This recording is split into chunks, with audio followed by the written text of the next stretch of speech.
বাবা জিসান, তুই অফিসে যাওয়ার পর তোর বউ বাসায় একটা ছেলে রাইনা নষ্টামি করে, নোংরামি করে। আমি তোর অনেক দিন কইছি, তুই আমার কোনো কথাই বিশ্বাস করছ নাই। আজকে যা দেখার তুই নিজের চোখেই দেখ।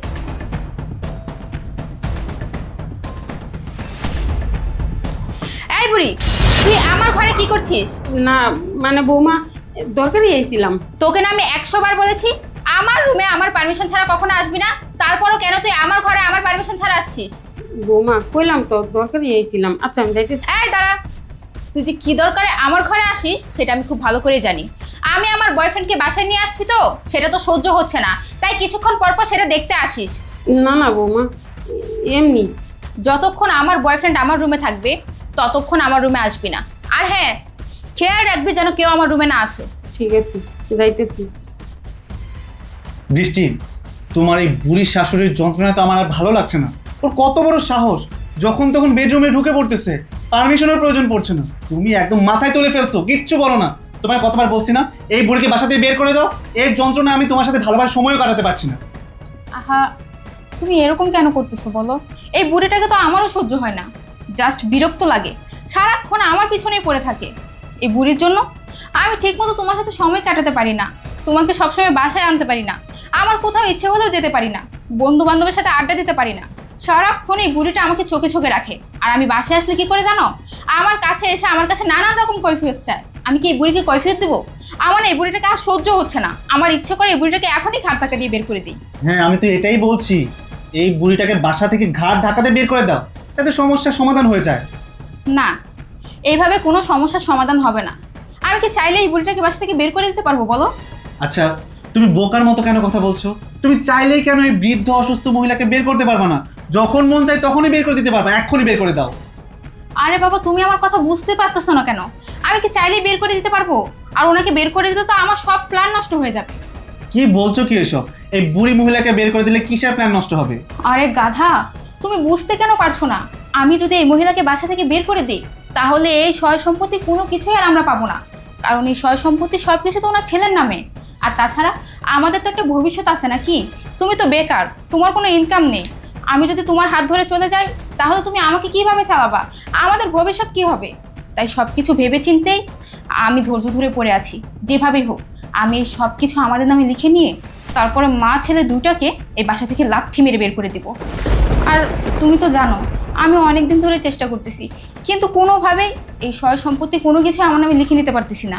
ওনার ছেলে যখনই বাসায় আসে তখনই মা মা মা মা করে, সারাক্ষণ মা করে আমার মাথা খারাপ করে দেয়। আমার মা খেয়েছে, আমার মাকে ওষুধ দিয়েছো, আমার মা সেবা যত্ন করেছো, এত মা ভক্ত জানো না। আমার আর সহ্য হচ্ছে না এসব। আমি যে কবে তোমার কাছে যাব, তোমার সাথে সংসার করব, আমি সারাক্ষণ সেটাই ভাবি জানো। আমার না এখানে থাকতে আর ভালো লাগে না। আমার ইচ্ছে করে আমি তোমার সাথে থাকি, তোমার সাথে সংসার করি। এখানে আমার একদম দম বন্ধ হয়ে আসতেছে। আরে বাবা, তোমাকে ছাড়া কি আমার ভালো লাগে? তোমাকে ছাড়া তো আমারও ভালো লাগে না। এর জন্যই বলছি, যা করার তাড়াতাড়ি করো। এই সয় সম্পত্তির সব কিছু আগে নিজের নামে লিখে নাও, লিখে নিয়ে এই বুড়িটাকে আর তোমার ওই বলদ হাজব্যান্ডকে লাথি মেরে এখান থেকে বের করে দাও, তারপর তুমি আর আমি একসাথে থাকবো। আচ্ছা যাই হোক, আর ভালো লাগছে না, অনেক কথা বলেছি, চলো শুয়ে পড়ো তো। চলো।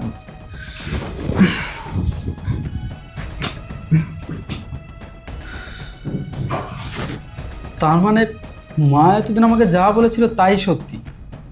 বৃষ্টি আমাকে দিনের পর দিন এইভাবে ঠকাচ্ছে, অথচ আমি সেটা জানতেও পারিনি। আমারই ভুল হয়েছে। তো আমি যদি মায়ের কথা বিশ্বাস করতাম তাহলে হয়তো আজকে আমাকে এই দিনটা দেখতে হতো না। যাই হোক, অনেক হয়েছে, আর না, আজকে আমি ওদের দুজনকে হাতে নাতে ধরবো। আমাকে দিনের পর দিন ঠকানো, হ্যাঁ, আজকে আমি ওদেরকে হাতে নাতে ধরে একটা উচিত শিক্ষা আমি দেবো। এখানে বসে থেকে সময় নষ্ট করা যাবে, এক্ষুনি বাসায় যেতে হবে।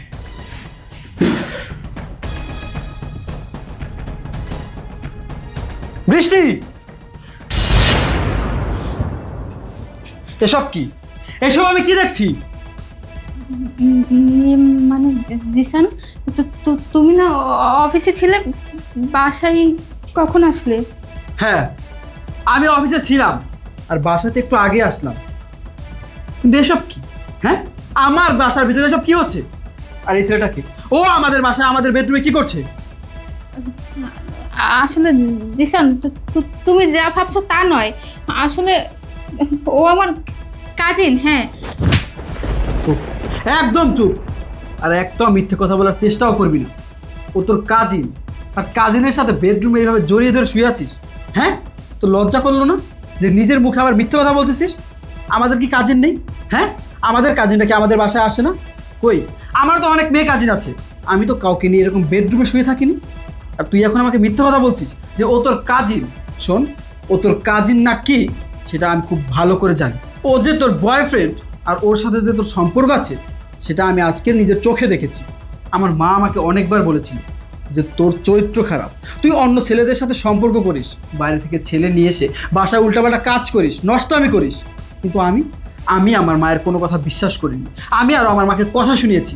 আমি আমার মাকে বলেছি যে না, বৃষ্টি কখনো আমার সাথে এরকম কাজ করতেই পারে না। আমি ওকে খুব ভালো করে চিনি, অনেক বিশ্বাস করি। আর তোর প্রতি আমার বিশ্বাস ছিল বলেই আমি আমার মায়ের কথা পর্যন্ত বিশ্বাস করিনি, তোকে বিশ্বাস করি। আর তুমি আমার বিশ্বাসটা এইভাবে ভেঙে দিলে। কিভাবে পারলে? কিভাবে পারলে বৃষ্টি তুমি আমাকে এইভাবে দিনের পর দিন ঠকাতে? বলো। দেখো জিসান, তুমি শুধু শুধু আমাকে ভুল বুঝতেছো।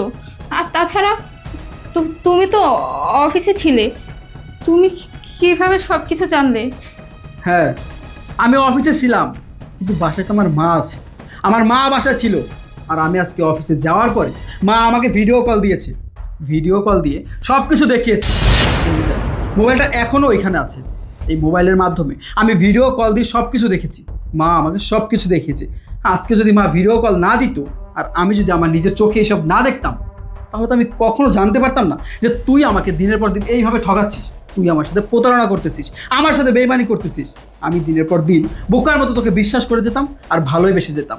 আমি আমার মাকে অবিশ্বাস করেছি শুধুমাত্র তোকে বিশ্বাস করে। আর তোর কাছে জিজ্ঞেস করলে তো তুই আমাকে সবসময় বলতি যে তোকে আমি ভালোবেসে বিয়ে করেছি বলে আমার মা নাকি তোকে দেখতে পারে না, তোকে সহ্য করতে পারে না।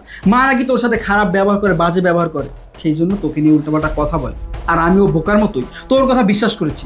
তোর কথা বিশ্বাস করে আমি মায়ের সাথে খারাপ ব্যবহার করেছি, মায়ের সাথে আমি বেয়াদবি করেছি শুধুমাত্র তোর জন্য। কারণ আমি তোকে ভালোবাসতাম। আমার ভালোবাসাতে কোনো কমতি ছিল না। তাহলে কেন এই ছেলের সাথে তুই পরকীয় সম্পর্কে জড়িয়েছিস? বল। চুপ করে থাকবি না। আর এই ছেলের সাথে তোর কতদিনের সম্পর্ক সেটাও বল। কি হলো? চুপ করে আসিস কেন? এখন কেন কথা বলছিস না? এই ছেলের সাথে তোর কতদিনের সম্পর্ক বল। 6 মাস। 6 মাস? এই জন্যই তো বলি, গত 6 মাস যাবত আমার প্রতি তোর ভালোবাসা নাই কেন? তুই কেন আমার সাথে এরকম বাজে ব্যবহার করিস? আমি তোর কাছে গেলে তুই কেন ছ্যান করিস? আমি এত কষ্ট করে পরিশ্রম করে অফিস থেকে বাসায় আসার পরও তুই আমার কাছেও যাস না। আমাকে এক গ্লাস পানি এনেও তুই আমাকে দিস না। আমার সাথে সবসময় বাজে ব্যবহার করিস। কিন্তু আমি বুঝতে পারিনি যে তোর অন্য একজনের সাথে সম্পর্ক আছে, সেই জন্য তুই আমার সাথে এতটা খারাপ ব্যবহার করিস। এই, কিসের অভাব ছিল? হ্যাঁ, কিসের অভাবে তুই এরকম একটা জঘন্যতম কাজ করলি? হ্যাঁ, টাকা পয়সা বাড়ি গাড়ি কোনো কিছু তো অভাব তোর ছিল না। তুই আমার কাছে যখন যা চেয়েছিস আমি তোকে তাই দিয়েছি। যখন যেটা আনতে বলেছিস আমি তোকে সেটাই এনে দিয়েছি। তোর কোনো চাওয়া পাওয়া আমি অপূর্ণ রাখিনি, তোর কোনো অভাব আমি অপূর্ণ রাখিনি। তুই আমার কাছে যখন যা বলেছিস আমি তাই করেছি। তোর সব আবদার আমি পূরণ করেছি। তারপরও কেন তুই আমাকে দিনের পর দিন এইভাবে ঠকালি আর এই ছেলের সাথে পরকীয়ার সম্পর্ক জড়ালি? এই ছেলেকে একটু আগে কি বলছিলি? তুই আমাকে মেরে ফেলবি।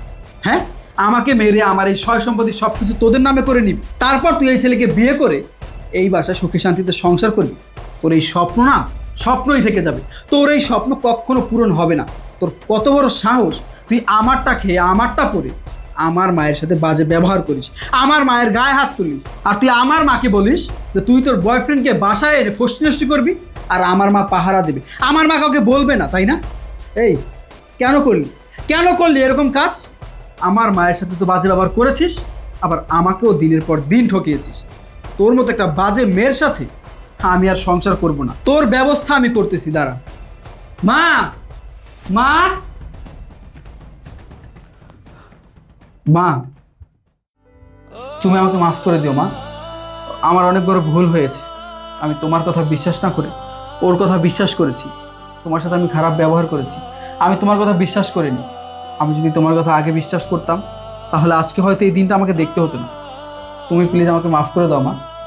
আরেকটা কথা, আমি তো সব কিছু আজকে হাতে নাতেই ধরে ফেললাম। তোমার কথাই সত্যি হয়েছে। ওর মতো একটা বাজে বেয়াদব মেয়ের সাথে আমি আর সংসার করতে চাই না। এই যা, এখন এই মুহূর্তে তোর এই বয়ফ্রেন্ডকে নিয়ে আমার বাসা থেকে বেরিয়ে যা। তুই তো আমাকে ভালোবাসিস না। আমার সাথে থাকলে তুই সুখেও থাকবি না। তুই যাকে ভালোবাসিস, যার সাথে সুখে থাকতে পারবি, তাকে নিয়ে আমার বাসা থেকে বেরিয়ে যা। তোরা সুখে শান্তিতে সংসার কর, যা বের হ। আরে এই, তুই এখন এখানে দাঁড়িয়ে আছিস কেন? কি বললাম কথা কানে যায়নি? যা, তোর এই গার্লফ্রেন্ডকে নিয়ে এই মুহূর্তে আমার বাসা থেকে বেরিয়ে যা। ঠিক আছে, তোমার মতো লোকের সাথে আমিও আর সংসার করতে চাই না। শ্রাবণ, চলো আমরা এখনই এই মুহূর্তে এই বাসা থেকে চলে যাব। যেহেতু সব কিছু জানাজানি হয়েই গেছে, ভালোই হয়েছে। এখন আর আমাদের কোনো বাধা নেই। চলো আমরা আজকেই বিয়ে করে ফেলবো। কি তুমি কি বললে? বিয়ে করব? মানে আমি তোমাকে বিয়ে করব?